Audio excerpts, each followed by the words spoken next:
እንደሆነ በእርግጠኝነት አምናለች ማለት ነው። እናትየዋ ግን እናትየዋ የመጣችው ልታሳምናት ሞክራ ነበረ፣ ግን ብዙም ባይዋጥላትም ግን ያው አሁን ላይ በምንም ሊገናኙ ይችላሉ ብላ ስላላሰበች ብቻ ግን ባይዋጥላትም አምናታለች ማለት ነው። ግን መጠራጠሯ በፍጹም አልቀረም ማለት ነው። በኃይሉም እንግዲህ ይሄ ነገር በመፈጠሩ በጣም ደንግጧል ማለትም አንደኛ እዛ ቤት ውስጥ ማደር አልነበረባትም። እንደገባች ብሌንን ይዛ እንድትሄድ ነበር የተነጋገረው ማለት ነው። ሁለተኛ ደግሞ እንግዲህ ብሌን ደግሞ የሷን ስልክ አንስታለች። ስለዚህ ብዙ ጥፋቶችን እየሰራች ስለሆነ ነገሮችን በሙሉ ልታበላሽበት እንደምትችል እርግጥ ነው ማለት ነው። በእርግጥ ሴትዮቷ በማስመሰሏና በትወኗ በጣም ማንም እስካሁን ድረስ ማንም ያወቀባት ሰው የለም ማለት ነው። በኃይሉ ግን እዚህ ቤት ውስጥ በማደሯ ብቻ ትልቅ ችግር ሊፈጠር እንደሚችል ገምቷል ማለት ነው። እንግዲህ ከብሌንም ጋር በስልክ ደፍሮ መነጋገር አልቻለም። ምክንያቱም ድምጹን በደንብ ስለምታውቀው ብሎ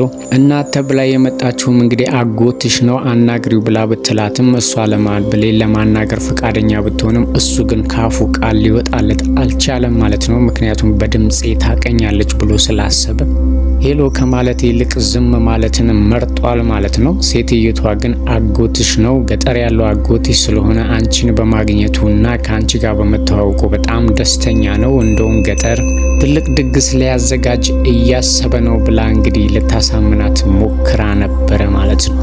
ብሌንም እንግዲህ ሁሉም ነገር ስለጨነቃትና ማለትም ያው ከአዲሷ እናቷ ጋር እናት ተብዬዋ ያው እናቷ ባትሆንም ከእሷ ጋር ስለተገናኘች እሷ ግን እናቴ ነኝ ብላ ስላመነችም አሳዳጊ እናቷንም ስላስከፋቻት ምንም እንቅልፍ የሚባልም ሊወስዳት አልቻለም ማለት ነው።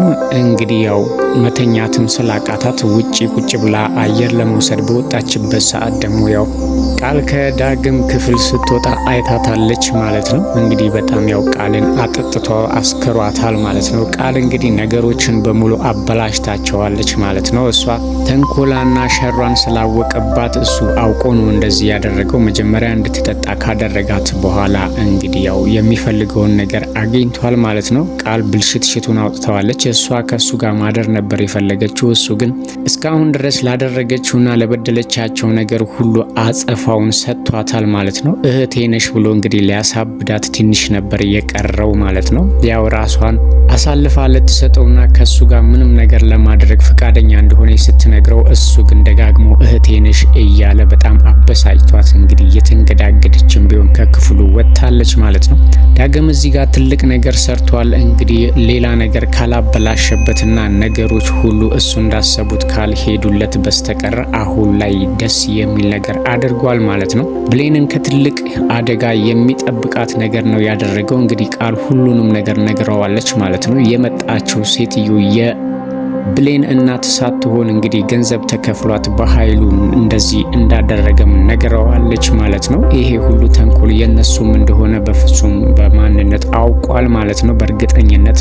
ስለዚህ ይሄንን እያወቀ መቼም ብሌን ከሴትዮቷ ጋር እንድትሄድ በፍጹም አያደርግም ማለት ነው። ያው እንግዲህ ቃል የሰራችውን ስህተት በፍጹም አላወቀችም። ምን ሊገጥማት እንደሚችል እንግዲህ ባናቅም በኃይሉ ራሱ እንግዲህ ከአንድም ሁለት ጊዜ ነገሮችን ስላበላሸችበት ከሱ ጋር ትልቅ ሰጣ ገባ ውስጥ ልትገባ ትችላለች ማለት ነው። ይሄንን ነገር በፍጹም ማድረግ አልነበረባትም። በእርግጥ ሰክራ ነው፣ ግን ሰክራም ቢሆን ካፏ ማውጣት አልነበረባትም። ስለዚህ ትልቅ ሚስጥር አውጥታለች ማለት ነው። እሱ ደግሞ በስልኩ ሪከርድ ስላደረጋት እንግዲህ ይሄንን ነገር መቼም ለአንድ ሰው ሊያሳየው ይችላል ማለት ነው። ስለዚህ ብሌን ከሴትዮዋ ጋር የመሄድ እድሉ በጣም ጠቧል ማለት ነው። ይሄንን እያወቀና ይሄንን ነገር ማስረጃ እጁ ላይ እያለ መቼም እንድትሄድ አይፈቅድላትም። በእርግጥ ከሱ ጋር ያላት እምነት ቢሰበርም ይሄንን ነገር ሲያስደምጣትና ይሄንን ነገር ሲያሳያት መቼም ቢሆን እንግዲህ ይሄንን እየሰማች ከሴትዮቷ ጋር ልትሄድ አትችልም ማለት ነው። ስለዚህ ዳግም አሁን ላይ ያው ለብሌን ትልቅ ነገር እያደረገላት ነው ያለው ማለት ነው።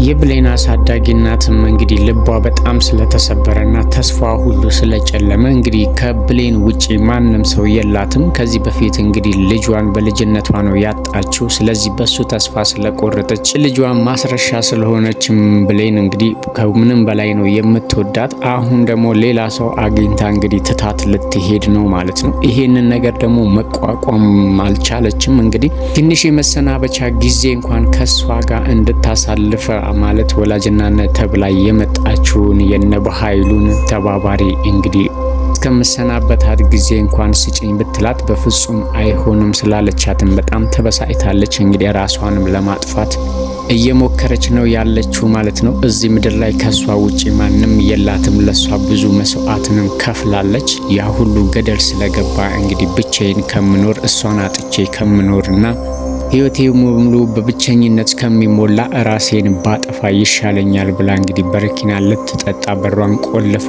እየሞከረች ነበረ ማለት ነው። እንግዲህ የሆነ ሰው ደርሶ ካላዳናት በስተቀር እስከ መጨረሻው ድረስ ህይወቷ ሊጠፋባት ይችላል። እንግዲህ ብሌንም ይሄንን ነገር መቼም ልትቋቋመው አትችልም ማለት ነው። ለሷ ቀላል መስሎ የታያት እንግዲህ አሳዳጊ እናቷ እንደ ልጇ ስለምታያት አንድ ቀንም ከሷ መለየት ስለማትችል አሁን ደግሞ የምትሄድበትም ቦታ ደግሞ ይዘዋት ሊሄዱት ያሰቡት ቦታ በጣም ሩቅ ስለሆነ በቀላሉ ከሷ ጋር መገናኘት ስለማትችል ስለዚህ ካሁኑ ራሴን ባጠፋ ይሻለኛል በሷ እጦትና በሷ ናፍቆት ከምሰቃይ ራስን ማጥፋት ይቀላል ብላ እንግዲህ በሯን ዘግታ ራሷን ልታጠፋ እየሞከረች ነው ያለችው ማለት ነው።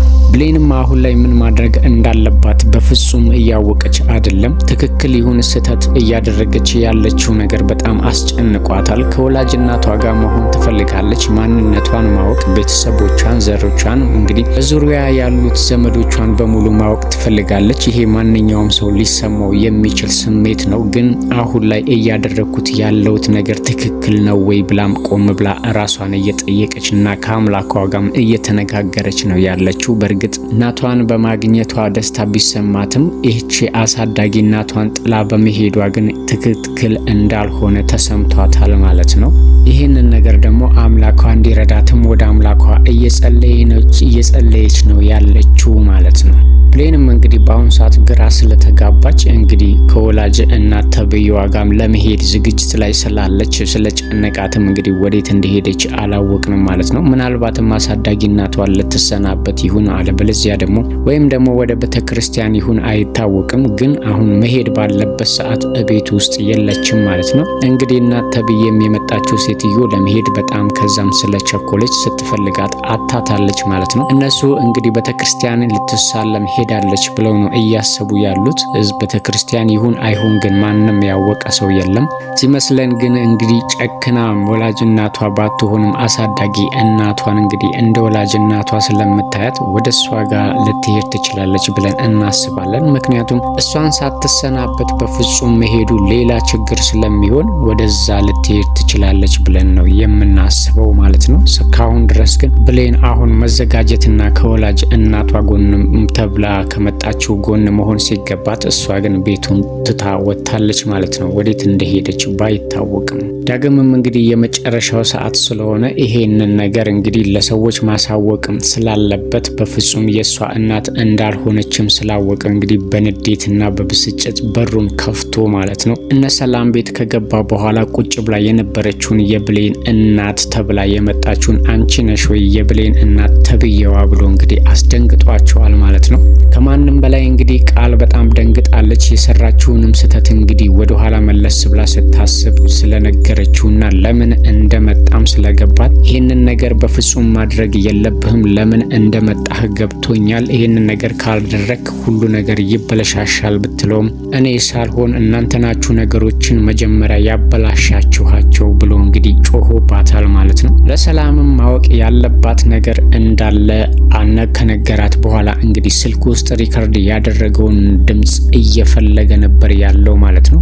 ይሄንን ነገር እንግዲህ ሲያፍረጠርጠውና ወይ ደግሞ የሆነ ነገር ተፈጥሮ ማለት ይሄ ነገር ጥሩ ሆኖ ካልቀረ በስተቀር እንግዲህ ዳግም ሁሉንም ነገር ሊያፈርጠው ነው ማለት ነው። እንግዲህ ሰላም ይሄንን ነገር ስትሰማ ራሱ ለቃል ያላት አስተሳሰብ ይቀየራል። ለምን እንደዚህ እንዳደረገች ራሱ ትልቅ ጥያቄ ስለሚሆን አሁን ላይ እንግዲህ ቃል በሰራችው ስህተት ነገሮች በጠቅላላ ሊበለሻሹ ነው ማለት ነው። በኃይሉም በበኩሉ ቃልን እንግዲህ በቀላሉ አይፋታትም ማለት ነው። ሰላምም ይሄንን ነገር የሰማችውን ድምጽ ስትሰማ እንግዲህ ሪከርድ የተደረገውን ነገር ስትሰማ ምን እንደምትል ባናቅም አሁን ላይ ዳግም ሁሉንም ነገር ሊያፍረጠርጠው ቆርጦ ተነስቷል ማለት ነው። ይሄ ትክክለኛም ነገር ነው። እነሱ ወጥተው ከመሄዳቸው በፊት እውነቱን ሁሉም ሰው ማወቅ ስላለበት ይህንን ነገር እንግዲህ ለሰላም ሊያሳውቃት እያሰበ ነው የሚመስለው ማለት ነው። ቃልም ራሷን ለመከላከል እየሞከረች ነው። ምክንያቱም ይሄንን ነገር ማድረግ የለብህም ብለዋለች። የሰራችው ስህተት በምናቧ እንግዲህ እያሰበች ስለነበረ እሷ ሪከርድ እንዳደረገ በፍጹም አታውቅም። እንደነገረችው ግን ታውቃለች። ይሄንን ነገር በቃል ሊናገር እንዳሰበ ነበር ያሰበችው። እሱ ግን ሪከርድ ስላለው ሁሉም ሰው እንግዲህ ሪከርዱን ሲሰማ ምን እንደሚል ባናቅም አሁን ላይ ዳግም እንግዲህ ለብሌን ብሎ ትልቅ ነገሮችን ለማድረግ ቆርጦ የተነሳ ነው የሚመስለው ማለት ነው። ዳግምም በጣም ስለሚወዳትና ስለሚያፈቅራትም ርቃ እንድትሄድም አይፈልግም። ማለትም እነሱ ይዘዋት ከሄዱ ማግኘት ስለማይችል ከሷ ደግሞ ፍቅርም ስለያዘው ማንንም ነገር ወይም ደግሞ የፈለገውን መስዋዕት ከፍሎ እሷን ማስቀረት እንዳለበት ግልጽ ነው ማለት ነው። ለሱም ብቻ ሳይሆን አሁን ላይ ብሌን ላይ ማለት ነው ይሄንን ነገር ለምን እያደረጉ እንደሆነ ራሱ በጣም ግራ ገብቶታል ማለት ነው። ምናልባትም እንግዲህ ይሄ ነገር ከተጋለጠ በኋላ የሚሆነውን ነገር ባናቅም ዳግም የያዘውን ድምፅ እንግዲህ ለሰላም ሊያሰማት ቆርጧል ማለት ነው።